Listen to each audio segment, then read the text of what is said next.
Tento smíšený sbor vznikl v roce 1922 jako ruský sbor. Historie sboru je velmi pohnutá. V době okupace plnil sbor vlasteneckou funkci a proto byla jeho činnost zakázána a jeho majetek zabaven. Po skončení války došel sbor dvěma těžkými obdobími, kdy jeho činnost stagnovala.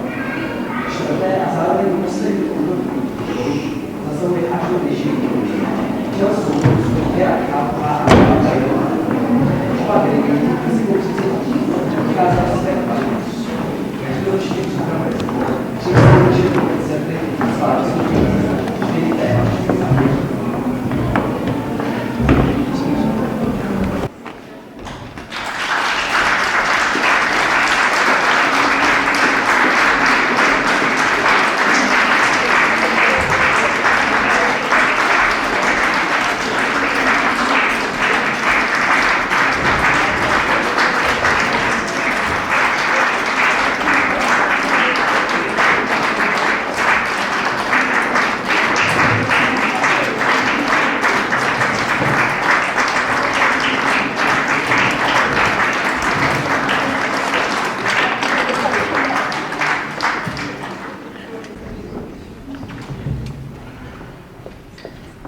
Smíšený vědecký sbor sdružuje asi 35 amatérských zpěváků různého věku a různých profesí.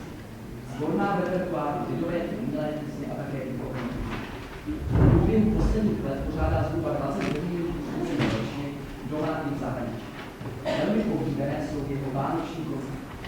Sbor pořádá již 18 let pěvecké přehlídky, na které jsme své hosty. Čestní členy byli jubilejní skladatelé Leoš Janáček v roce 1926 a Antonín Čapský v roce 1997. Aby bylo vystoupení krásně vstupňované, začneme od konce. V podání vědeckého sdružení Kotřivice uslyšíte písně Zdeněk Lukáš Veselá kopa, František Trnka Valašské motivy, Miroslav Broděk Prší Prší, Jan Šoupa Animám, slovenská Anička Mlinárová, Antonín Čapský Námy a Slavica Galantu, George Gershwin Summertime, Jaroslav Ježek Domě Strašný duch, Jaroslav Ježek Klobouk Vekšový a nakonec společně všichni zpěváci přednesou jeho píseň Život je